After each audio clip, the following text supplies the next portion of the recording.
안녕하세요. 저는 올해 성균관대학교 경영학과에 20학번으로 편입하게 된 최진희입니다. 제가 사실 작년에 공부할 때 김영편이 합격자 영상을 많이 찾아보곤 했었는데 이렇게 제가 이 자리에 오늘 앉아 있으니까 기분이 되게 묘하고 설레기도 하네요. 제가 고등학생 때는 장래희망이 외항사 승무원이었는데요. 제가 외항사 승무원은 학벌 자체보다는 서비스 경험이 중요하다는 사실을 알고 있었고, 그래서 고등학생 때는 딱히 성적을 그렇게 중요하게 생각하지 않고 그냥 성적에 맞춰서 대학에 진학했던 것 같습니다. 그런데 팬데믹이 터지고 나서 제가 원하던 항공사가 거의 국가 소유로 넘어가는 수준으로 되게 상태가 많이 안 좋아지게 됐고, 그런 상황에서 제 진로를 거기 올인하는 건 조금 적합하지 않다라고 생각을 했습니다. 그리고 결정적으로 제가 대학생 때 서비스 아르바이트를 하면서 서비스직이 사실 제 적성에 맞지 않다는 것을 알게 되었고, 그래서 원래 알고 있던 편입이라는 제도에 도전하게 되었습니다. 저는 수능 영어는 2등급을 받았었고요. 토익은 940점, 그리고 탭스는 406점, 그리고 제가 당시 교환학생을 생각하고 있었기 때문에 IELTS 6.5점 점수가 있었습니다. 저는 우선 단어는 무조건 여러 번 본다는 생각으로 반복했습니다. 사실 처음에 저는 단어를 어떻게 외워야 될지부터 잘 모르겠더라고요. 그래서 되게 막 사전에서 소리를 들어보거나 아니면은 그냥 무작정 써보기도 하고 그냥 그런 식으로 해봤었는데, 처음에 1회독을 할 때는 그냥 눈에 단어를 바른다는 느낌으로 나중에 이런 단어가 있었나? 이런 생각이 들지 않을 정도로 눈이 익히는 것을 목표로 했습니다. 그리고 조금 익숙해졌을 때는 이제 반복하면서 모르는 단어들만 체크해 나가는 식으로 공부를 했고, 마지막에 시험이 몇 달 남지 않았을 때는 저만의 단어장을 만든다는 생각으로 공부를 했습니다. 그리고 저는 사실 독해, 단문 독해, 논리 세 가지는 정병균 교수님이 말씀하신 이분법 하나로 해결이 된다고 생각을 하거든요.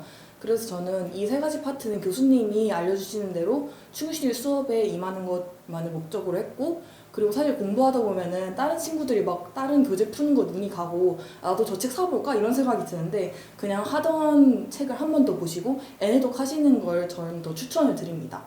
네, 그래서 저는 단어는 그런 식으로 여러 번 보는 걸 목표로 했고, 나머지 파트는 그냥 그 교수님 책만 가지고 공부를 했던 것 같습니다. 저는 학사 편입으로 준비를 했기 때문에 2학년까지 수료를 하고 휴학을 한 뒤에 1년 동안 편입 공부를 했습니다. 그래서 상반기 1학기 때는 휴학생 신분으로 있다가 2학기 넘어가면서 그때 자퇴를 확실하게 신청을 했던 것 같습니다. 그래서 딱히 저는 편입 영어를 공부하는 데 있어서 학교 공부를 하느라고 영어를 못한다든지 이런 일은 없었던 것 같습니다.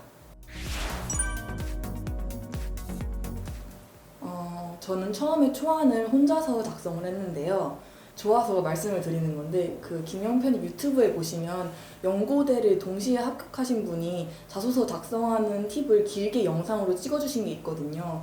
그래서 저는 이 영상을 참고를 해서 실제로 초안을 제가 먼저 구성을 하고 그리고 작성해 나갔던 것 같습니다. 그래도 저는 꼭 첨삭을 받으실 걸 추천드리는데, 원래 정말 글을 잘 쓰시거나 아니면 자소서에 자신감이 있으신 분이 아니시라면 이게 또 자기 스스로 봤을 때 그리고 타인의 눈으로 자소서를 봤을 때 이게 빈틈이 보이기 마련이라고 생각을 합니다.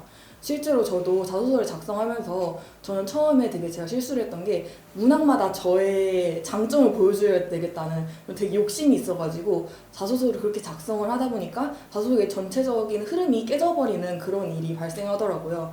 그래서 실제로 첨삭을 받고 이런 피드백을 받고 난 뒤에는 장래 희망을 딱 이렇게 정해서 저는 아트 마케팅 분야의 브랜드 디렉터로 일하고 싶습니다. 이렇게 장래 희망을 딱 하나로 설정한 뒤에 나머지 문항들을 모두 이 꿈에 맞춰서 작성을 해나갔던 것 같습니다. 그래서 이렇게 하나의 자소서의 흐름을 유지하는 것이 저는 자소서 작성에서 가장 중요한 핵심이라고 생각합니다. 저는 원서 접수 기간에 슬럼프가 왔었는데요. 그때 원래 듣던 수업도 들어야 되고, 그리고 제가 또 그때 당시 논술도 병행을 하고 있었고, 그리고 원서 접수를 하는 것도 은근 이게 신경이 쓰이거든요. 그리고 제가 기출풀이도 좀 상대적으로 늦게 시작한 편에 속했기 때문에 이것들을 모두 병행을 하다 보니까 그때 양이 너무 많고 근데 또 이걸 다 하지 못하고 시험장에 들어갈까봐 그때는 그게 제일 걱정이 됐던 것 같습니다. 그래서 이게 부담감이 되다 보니까 나중에 영어 지문도 잘 안 읽히고 공부에 집중이 안 되더라고요. 그래서 이때 저는 정병규 교수님이 말씀해 주신 대로 차라리 양을 줄이는 방법을 선택을 했습니다. 교수님이 한 학교마다 기출은 3개만 풀고 들어가도 충분하다고 그걸로 인해서 불이익을 볼 경우는 없다고 말씀을 해주셨기 때문에 저는 이 말을 믿고 기출풀이를 과감하게 양을 줄였습니다. 실제로도 학교별로 거의 3개 이상으로 풀고 간 학교가 많이 없었을 정도로 저는 이렇게 기출풀이 양을 확 줄이고 이렇게 부담감을 줄이다 보니까 오히려 결과적으로 공부에 집중할 수 있었던 것 같습니다.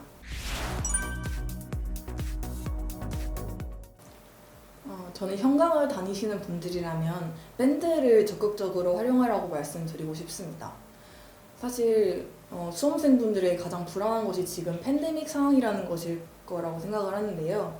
저는 그래서 이 밴드를 활용해서 제가 스스로 저의 컨디션을 조절하려고 노력을 했습니다. 그 밴드를 통해서 라이브로도 동시에 영상을 송출해 주시기 때문에 저는 좀 개강 초에 학생들이 많이 몰리거나 이럴 때는 되도록이면 독서실에서 밴드를 활용해서 수업을 듣고 그리고 또 요즘에 좀 확진자 수가 줄었다 이럴 때는 또 가서 현강으로 수업을 듣고 이런 식으로 저 나름의 컨디션 조절을 해갔던 것 같습니다. 그리고 또 막판으로 갈수록 되게 체력이 떨어지면서 학원에 가는 것 자체가 힘들어질 때가 많은데요. 이럴 때 밴드를 적극적으로 활용하시면 컨디션 조절에 매우 용이하실 거라고 생각을 합니다.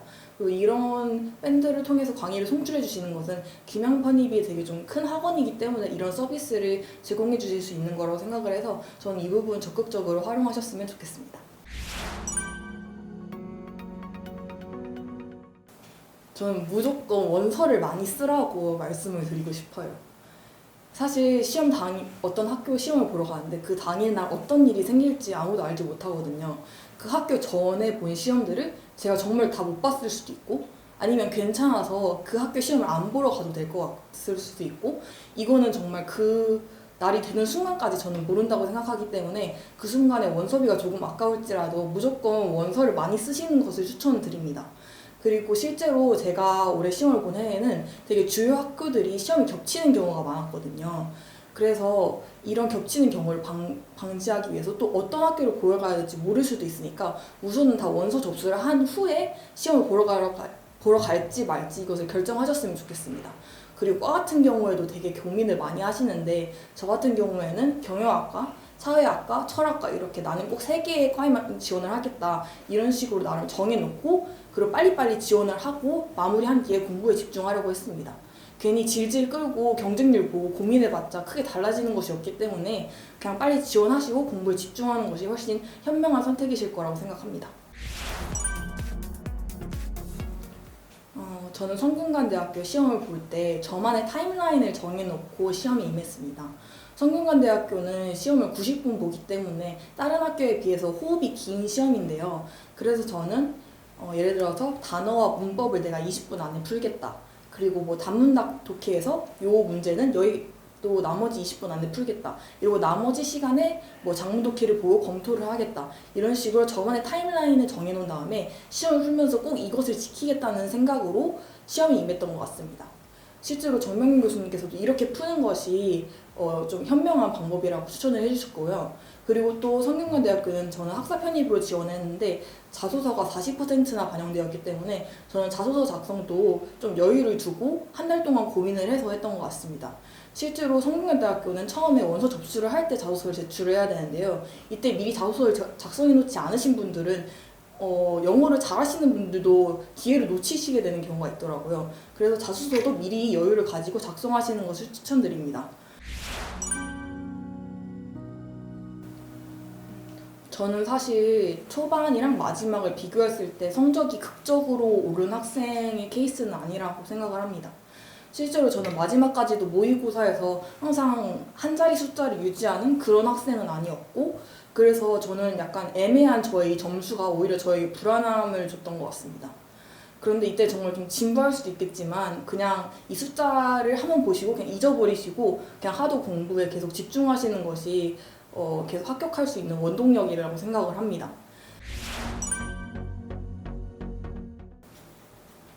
사실 되게 어려운 질문인데요.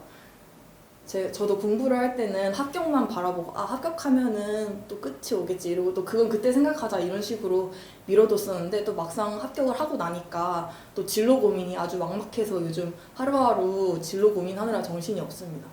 또 지금 공부하시는 분들 입장에서 보면은 제가 또 배부른 소리 하는 것처럼 보일 수도 있는데 또 지금 또 편입 공부 끝나면 또 진로 고민이 시작될 거라고 생각을 합니다.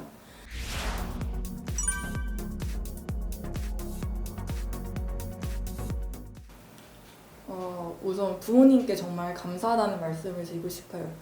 갑자기 잘 다니던 학교 자퇴하고 학점은행제로 편입한다고 말씀드렸을 때 좀 제가 만약 부모님 입장이었다면 되게 당황했을 것 같은데 그래도 믿고 또 경제적으로 정서적으로 지지해 주셨기 때문에 이 부분에 대해서 되게 감사하다는 말씀 드리고 싶고요.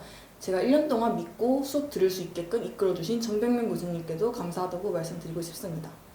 그리고 마지막으로 올해 편입 준비하시는 분들께 말씀드리자면 저는 편입을 준비하는 1년 내내 참 불안했던 것 같습니다. 이게 모의고사로 제 점수를 봐도 불안하고 모의고사를 안 봐도 불안하고 그날 수업을 가도 불안하고 수업 안 가고 집 독서실에서 혼자 공부해도 불안하고 이게 불안함의 연속이더라고요. 그렇다고 해서 너무 부정적인 생각을 많이 가지지 마시고 조금만 더 스스로를 믿고 그냥 하던 공부 계속 한다라고 생각하시는 게 가장 좋으실 것 같다고 생각을 합니다. 대학을 뛰어넘어 전공과 진로를 바꾸다. 김영편입 화이팅!